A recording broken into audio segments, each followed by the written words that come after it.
I went on a blind date with Wesley Thornton, and I fell for him the moment I saw him. I saved his contact as Little Sun because his smile was as bright as the sun to me. How to describe Wesley? He's like another version of me in this world. He knows what I like to eat and which films I love to watch. Our daily routines are identical. In the morning, we brush our teeth together in front of the mirror, and he strokes my hair while brushing. Even at night, he's so familiar with my sleeping position, holding me tightly in his arms. He would excitedly bring me a large paper bag after work, telling me he managed to get some scones from the newly opened bakery downstairs. That's all the rage. "Tiffany, you'll absolutely love these," he'd say. He always knows my preferences, and all the links he shares with me are things I'm interested in. One day, he said he saw a perfect engagement ring for me on his way home from work. I asked him what it looked like. He said, "Wait a moment," and pulled out a small box from his pocket. Then he said, "Why don't you marry me? I want to call you my wife now." I still remember the day Wesley and I got our marriage certificate. The weather wasn't particularly nice. We both wore white shirts and spent 50 quid on that wedding photo. I recall clearly what happened when we left the register office that day. He stood there, dazed for quite a while. I asked him what was wrong, if he regretted it. He suddenly picked me up in his arms. "Happy wedding day, my darling wife." My colleague rested her chin on her hand, teasing me. "Newlyweds are so sweet, aren't they?" Wesley had been coming to pick me up from work these past few days, so everyone had gotten to know him. Blushing, I hastily stuffed my notebook into my bag and made a zipping motion across my lips. I ran towards Wesley amidst the playful jeers of my colleagues. "Slow down, love." He patted my head and took my hand, asking why I'd volunteered for overtime again. I quietly complained about how unreliable the boss was. Something struck us as funny, and we both burst out laughing. It seemed that just being near Wesley made me happy. His eyes crinkled as he smiled, tucking my messy hair behind my ear. Our old game controller at home had broken, so after dinner, I grabbed the new one we'd bought and, hands on hips, invited him to play.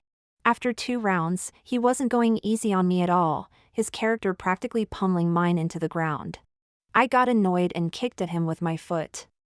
He smoothly caught my ankle and pulled me towards him. He pinned me down on the sofa. "Playing games is boring. Why don't we try something else?" That day, he called me and said, "Darling, a new ice cream shop just opened downstairs. I've brought you strawberry flavor. We can go to that restaurant we couldn't book last time, and later we can watch that anime film we've been wanting to see." I said, "All right, I'll wait for you at home." As it turned out, I waited for him for a very long time that day. I waited until the house was completely dark before he finally came back. All the things he had promised me were gone. He was in a daze. As I steadied him, I smelled the alcohol on his breath. "Why did you go drinking?" He pushed me away and rushed to the bathroom. That was probably the first time he shut himself in a space away from me. His mobile, left on the shoe rack, kept ringing incessantly. An unknown number, calling again and again. I hesitated for a long while, but finally snatched up the phone and pressed the answer button. Immediately, intermittent sobs came through the receiver. Wesley, I regret it. Can you please come back to me?" I hurriedly hung up the phone. It was a woman calling, a woman I didn't know. He locked himself in the bathroom for nearly 2 hours. Finally, I stood in front of the bathroom door and gently knocked. "I'm going to bed, Wesley. Don't stay in there too long. Don't make me worry about you." He didn't respond. Truth be told, I couldn't sleep at all.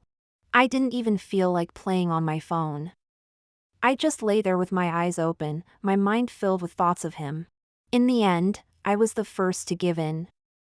At 4 in the morning, I opened the bedroom door. Thankfully, he wasn't still in the bathroom. He was in the living room, on the sofa. The lights were off, but the balcony window was open, letting in some light. He looked like a dark shadow on the sofa.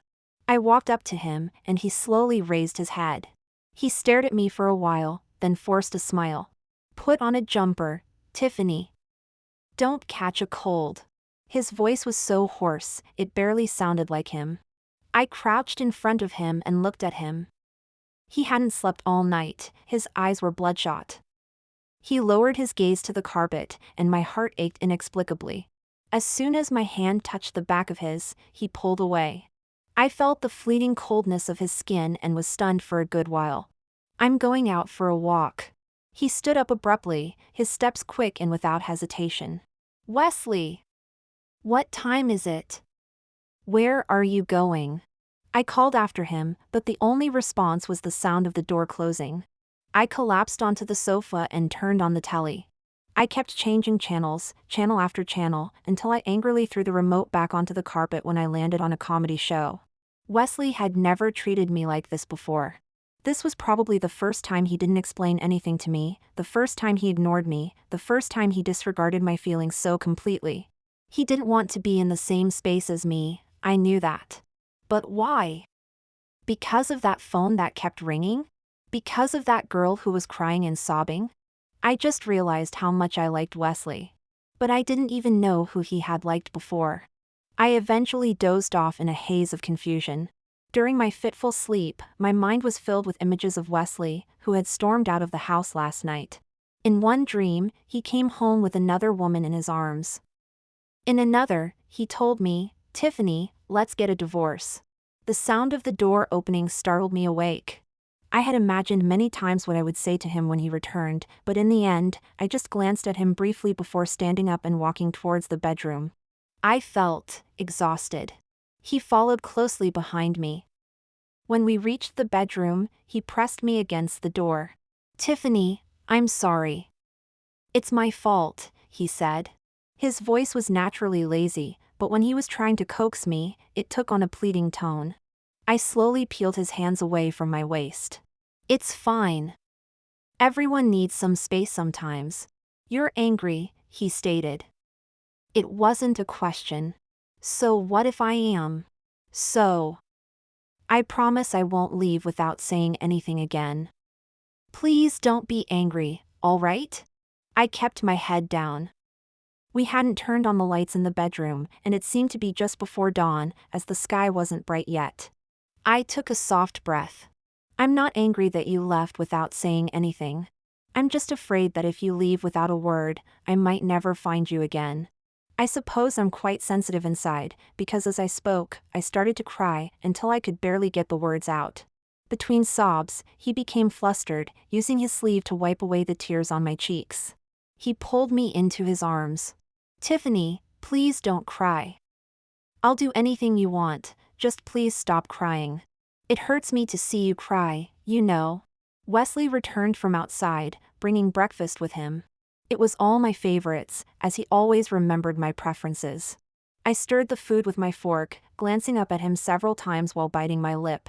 He reached out to tuck a strand of my hair behind my ear as it was about to fall into my soup. "What do you want to ask?" he said. "Wesley, last night, someone kept calling you." I answered it. Although we were partners, it didn't mean we had no personal privacy. We usually didn't look through each other's phones, so I felt a bit unsure as I told him this. He didn't seem surprised, just casually hummed in response. "Who is she?" "Your ex-girlfriend, right?" I looked up at him. He lowered his eyes, and I didn't understand why he wouldn't look at me at a time like this. "Yes, she is. Yesterday, did she come to see you?" Wesley and I always had a good understanding of each other. So his behavior made me sense something. That woman was special to him, not just ordinarily special. I suddenly had a wicked urge to poke at his sore spot.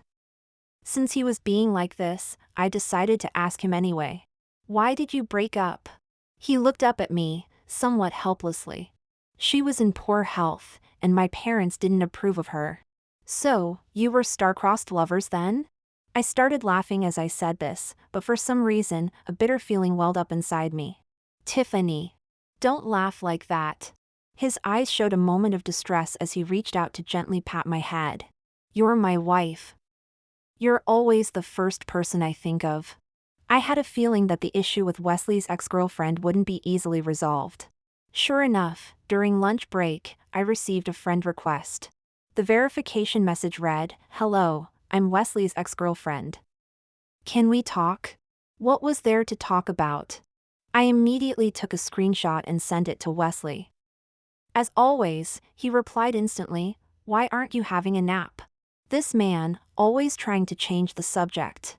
"Your ex-girlfriend added me as a friend," I wrote. "Just ignore her." I didn't send Wesley any more messages, but I did accept his ex-girlfriend's friend request. Not long after, she sent me a message. "Can you divorce Wesley?"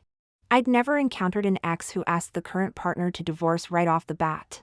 While marveling at her audacity, I shared the screenshot with Wesley. He replied with 3 dots. Followed by, "Darling, delete her and take a nap, okay?" That was absolutely not going to happen. What makes you think I'd divorce Wesley just because you said so? I continued messaging his ex.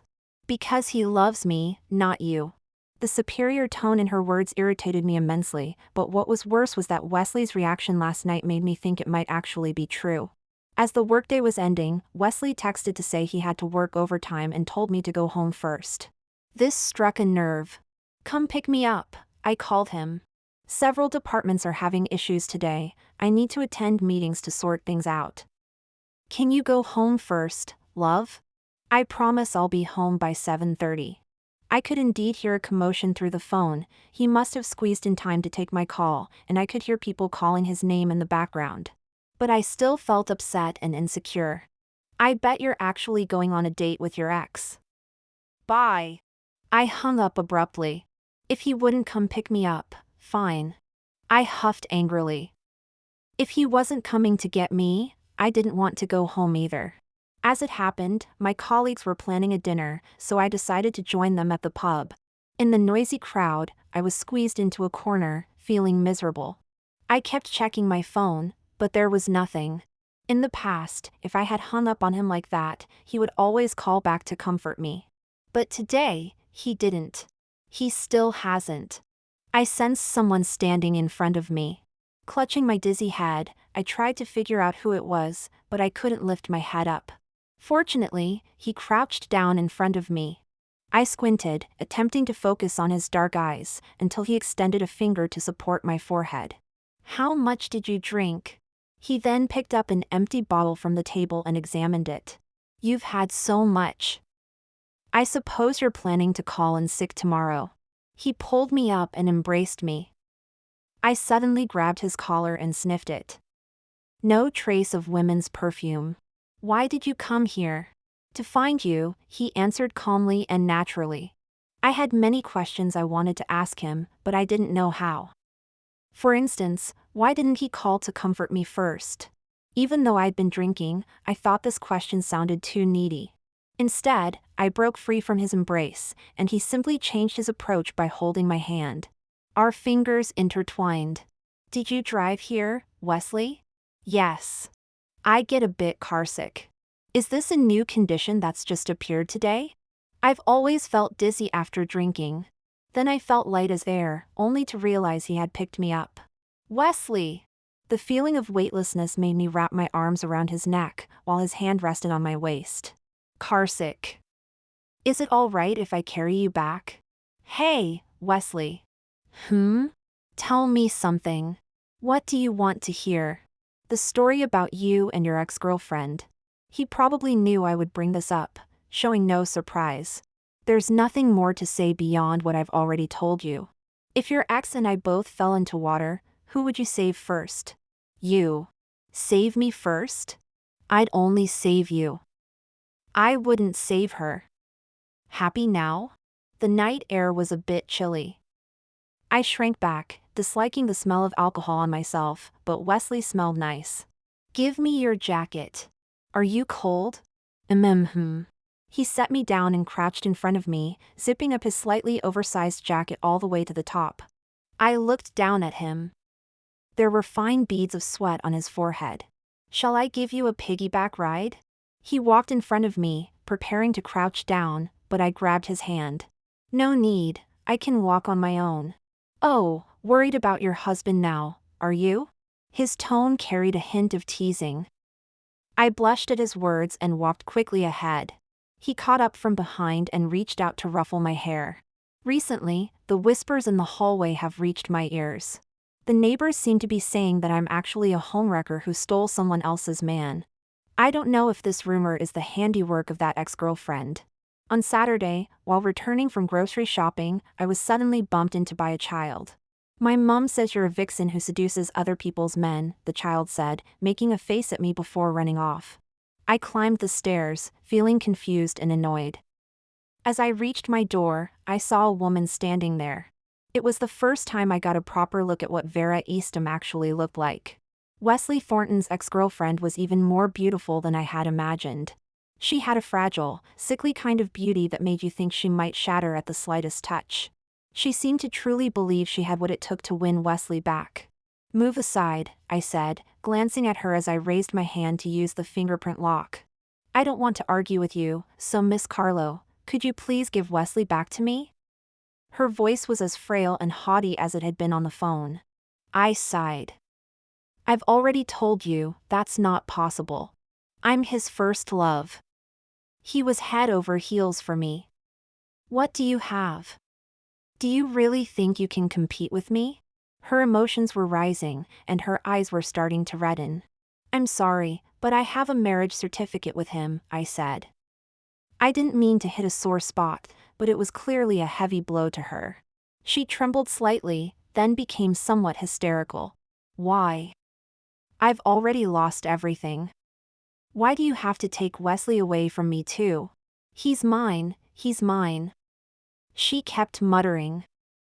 I was getting annoyed, but fortunately, the door opened at that moment. I was about to tell her to stop wailing at my doorstep. Suddenly, she threw herself backwards. "Ah! You pushed me," she cried, then began to whimper pitifully. She had fallen quite hard. I was about to help her up when I caught a glimpse of a white shirt. Wesley had been standing behind us the whole time, and he'd even taken some of the groceries from my hand. Seriously? It's the 21st century. I can't believe this woman is still trying to pull this trick. She put on a pitiful look, but her eyes kept darting towards Wesley. Wesley just lowered his head, rummaging through the groceries in my hand. "What shall we have for dinner tonight?" He completely ignored her. The woman stared at us in disbelief. Wesley put his arm around my waist and gently pushed me towards the house. "Wait! Wesley!" The woman suddenly stood up and grabbed Wesley's wrist. "Are you really leaving me?" Her eyes were still red, her red lips trembling uncontrollably. She didn't even try to hide her desperation anymore. "Didn't you say you would never leave me? Wesley, you're the only one who can save me now." It was actually the first time I saw a hint of irritation on Wesley's face. Wesley, who always smiled at everyone, who was like a little son to everyone, lost his composure because of this woman. He violently shook off the woman's hand. "Vera, can't you grow up a bit? There are many things you have to face on your own. I'm no longer the person who can save you. And stop harassing my wife." As the door closed, I saw that woman slowly slide down to the floor. She looked lost, but suddenly raised her head to look at me, her eyes burning with hatred. "Are you scared?" The door shut out everything. For a long while, I couldn't come to my senses. He pulled me into his arms, and I let him hold me as he stroked my hair gently. "I'm sorry, Tiffany." I stared at the floor, suddenly feeling a lump in my throat. "Wesley, tell me, was marrying you really the right decision?" He paused for a moment, then almost crushed me in his embrace. "I won't let you go." Vera kept harassing Wesley frequently, I knew. In the end, we had to report it to the police to settle the matter. After that, Vera didn't appear in our lives for a long time. I also roughly learned about their past situation from Wesley's old friends. Wesley's parents didn't approve of Vera. But Wesley never thought about breaking up with her until she slept with an old CEO. Wesley was heartbroken after that, which was why his family arranged for him to meet me. So you see, no wonder Vera thought she would win. Even my meeting with Wesley was thanks to her. "Wesley, our company is organizing a hiking trip. We can bring family members. Do you want to go?" I asked, holding a spatula as I walked into the living room. Wesley was lounging on the sofa, working on his laptop. Of course, darling, he said with a grin, reaching out to pinch my cheek playfully. Several days had passed since then. I knew Wesley was trying his best to help me forget about the unpleasant events. Gradually, I began to feel that things were looking up.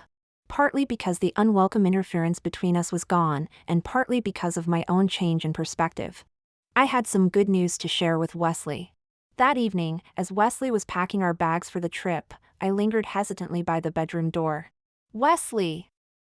I called out, waving him over. He raised an eyebrow and walked towards me, his tall frame craftily pinning me against the doorframe. "I actually had something to tell you," I said, clearing my throat. "But now, we'll see how you behave." All right. I'll be on my best behavior," he chuckled, patting my head before asking if there was anything else I wanted to pack. I must admit, one of the reasons I wanted Wesley to come along was because he's much better at packing than I am. His methodical organization always looks far neater than my haphazard stuffing. Since it was a company-organized event, quite a few families had joined us. Some even brought their children. Cecily from the desk next to mine had her little boy who had just started nursery school. He wore an adorable bucket hat and looked absolutely precious. "Have you always been this fond of children?" Wesley asked, gathering my long hair as I offered snacks to the little lad. "I've always loved them," I replied, turning to face him. "What about you? Do you like children?" He leaned in close, his breath tickling my ear as he whispered, "I do. Especially if they were our own." The journey to our destination wasn't too long, but we had to wait for the coach. Despite applying sunscreen, I still found the sun quite harsh. Just as I raised my hand to shield my eyes, Wesley opened an umbrella and held it over my head. He looked at me with a smug "I know my wife best" expression. I was about to tease him when a taxi screeched to a halt in front of us, nearly drifting as it stopped. A woman stumbled out of the car and immediately tried to grab Wesley's arm. "What are you doing? Who are you?" I demanded.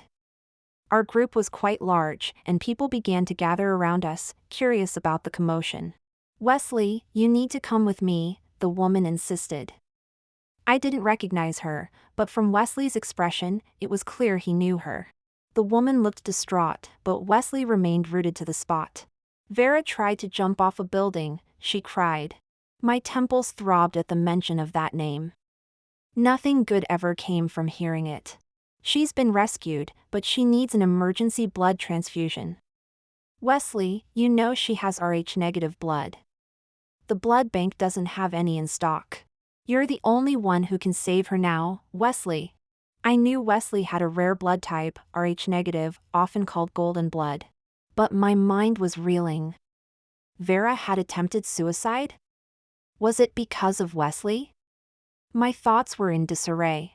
Wesley stood there in silence, unmoved by the woman's tugging.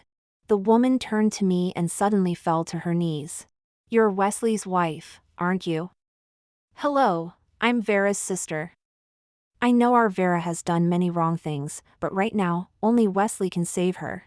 I'm begging you, please, I'm begging you. Can you forgive and forget? Please let Wesley give blood to our Vera. It's about saving a life." The woman continued to plead on the ground, attracting more and more onlookers.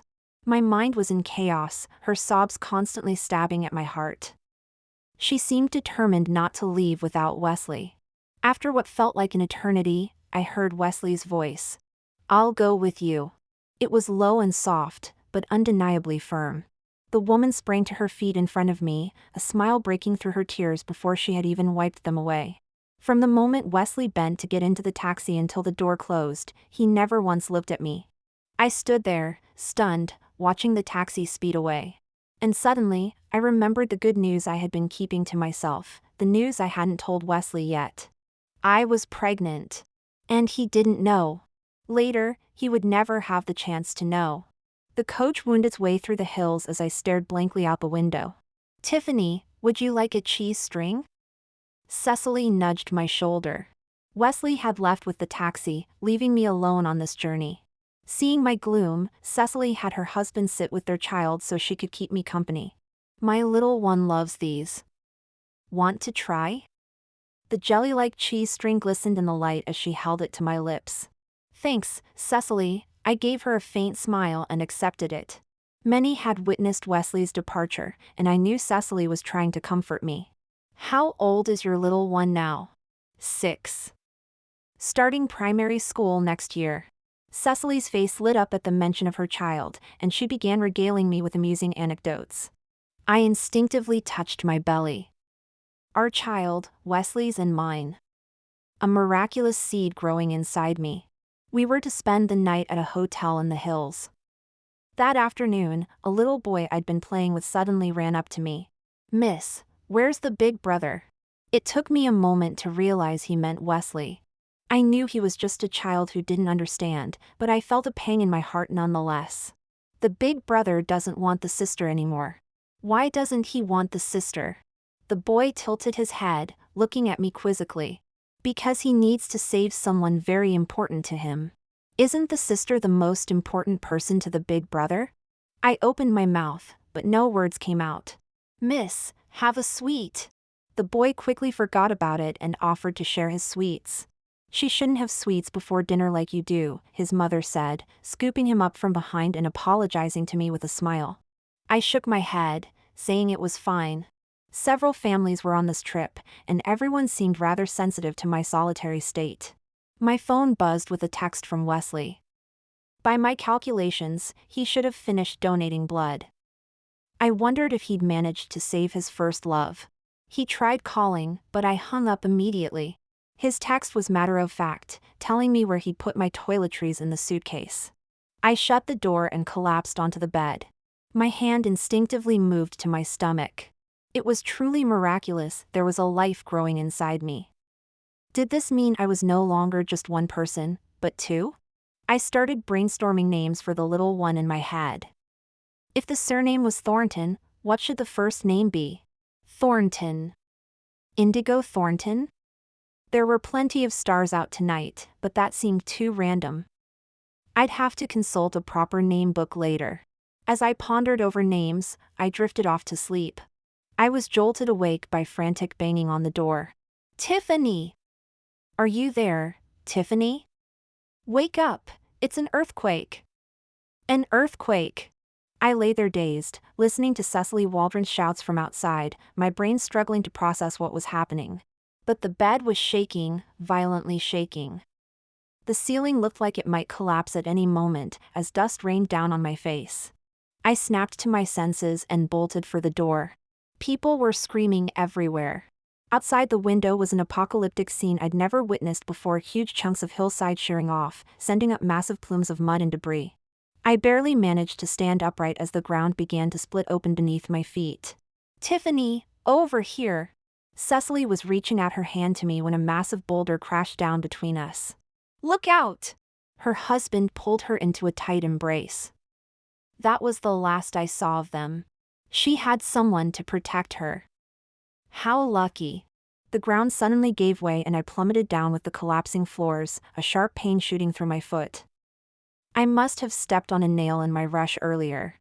The sensation of falling, skin being scraped by debris, the bone-shattering impact as I hit bottom. I suddenly realized I was alone. I was on the lowest level, with rubble still raining down. A huge slab of concrete had pinned my leg. I couldn't budge it no matter how hard I tried. The noise was deafening, drowning out even my own cries. I broke down completely. "Is anyone there? Is anyone there? Someone help me, please help me." Pitch black. I couldn't see anything, not even moonlight. I didn't know if it was just that dark or if I'd gone blind. I clawed at my trapped leg, but it wouldn't budge. It hurts so much. Someone save me, please. Dad, Mom, Wesley. The pain was excruciating. The ache in my abdomen wasn't noticeable at first. Until I felt something slowly trickling out, and the horrifying realization hit me. How strange. In that moment, all I could think was that I wouldn't have to worry about how to tell Wesley we were having a baby anymore. Wesley. Amidst the rumbling of shifting rubble, I whispered his name. "Would you be happy to have saved your first love? But it seems our child might be lost." I had a dream. It was pouring rain, and Wesley Thornton came running towards me like a madman. This grown man knelt beside me, calling my name over and over again. But I was too tired to respond. Then I heard the doctor telling him, "Didn't you know?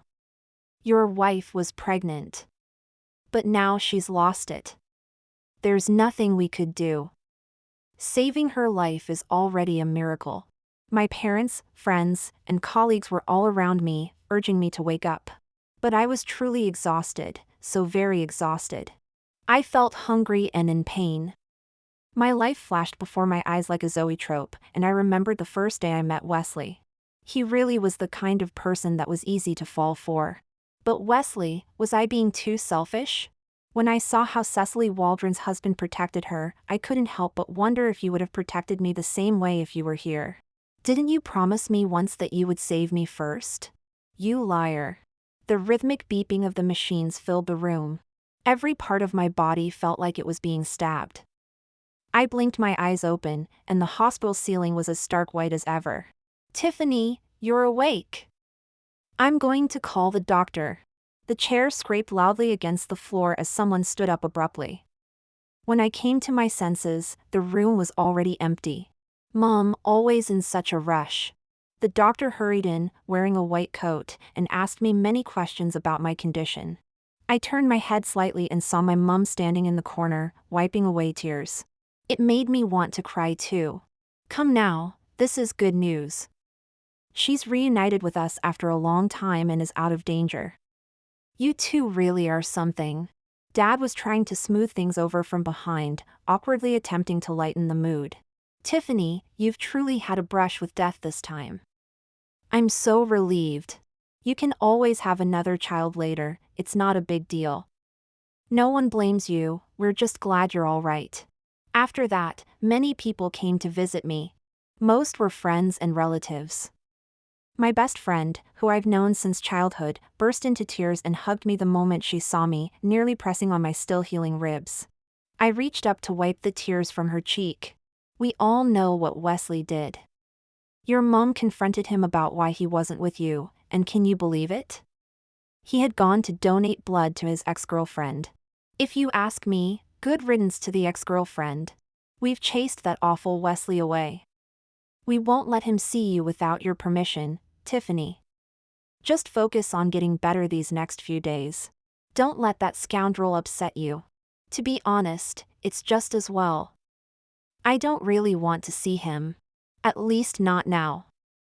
I'm afraid if I see him, I'll feel terribly wronged. I've been sleeping a lot these past few days, but at night I find myself unable to sleep. I lie in bed, my hand unconsciously resting on my stomach. There's a large incision there. My mom makes it sound simple, but I know that with such a big wound, it might be difficult for me to have children again. I counted properly today. Even when I'm fully healed, I'll probably have dozens of scars all over my body. It's really frustrating. If only I hadn't gone hiking. It wasn't even enjoyable, and now look at all the trouble it's caused. Just as I was lost in idle thoughts, the door to the hospital room was gently pushed open. I didn't expect anyone to come at this late hour. But I recognized his footsteps all too well. The visitor walked to my bedside and skillfully pulled up the half-draped blanket over me. However, I couldn't resist and pulled it down again. Wesley Thornton stood by my bed. Not asleep? His voice had become so hoarse. We gazed at each other silently in the darkness, and finally, he gave in and called my name. Tiffany, I. In the darkness, he opened his mouth, but an endless silence enveloped us. Wesley, it's not your fault. I never thought my voice could be so steady. I had thought about it for a long time. I was resentful, I was selfish, but this was just the reality. What fault do you have? You just went to save someone. You would have saved anyone, wouldn't you? You don't have any prophetic abilities. How could you have known things would turn out like this? I understand everything, Wesley. How can I blame you? I knew my soul was split into two people, one resentful and hateful, the other merciful and kind. One stimulated me, while the other suppressed me. I tried desperately to appear reconciled until he embraced me. He had a faint smell of tobacco on him. I thought he never smoked. Tiffany, I never knew a person could truly hate themselves. I dream of going back and punching my past self. Do you know that? I dream of it all the time. I should have realized earlier that you were pregnant. You gave me so many hints. It's my fault. If only I had asked you sooner. If I had known you were pregnant, I would never have let you go there alone. I realized he was trembling. Something wet spread on my hospital gown. This man, could he actually cry? His breathing was heavy, as if he wanted to hold me tighter, but was afraid of hurting me. I stared blankly at the streak of light on the floor, slowly feeling an irrepressible sadness spreading. Let's get a divorce, Wesley. I felt his breath stop for a moment. Wesley, actually, Vera Eastham came to see me today. What a coincidence, we're in the same hospital. She broke her leg, but still insisted on visiting me. Do you know what she said to me? She said, "Thank you." She thanked me for exchanging our child's life for her rebirth. She said she feels like she borrowed her life from our child. I clenched the bed sheet bitterly. Don't listen to her nonsense. She's gone mad, she. Yes. She's mad. I suddenly grabbed the collar of the man in front of me. He let me pull at him. I could clearly see my face reflected in his eyes, desperate and disheveled. But I've gone mad too. You're not at fault, no one is. It was the earthquake that took our child away. But what about me? What about our child? Who will save me? Who will take pity on me? In the darkness, what was in his eyes as he looked at me? Tenderness, indulgence, guilt, melancholy. But I didn't want him to look at me like that. Just thinking about the intimate things you once did with her makes me sick. The nausea is instinctive. I don't blame you, but I still hate you.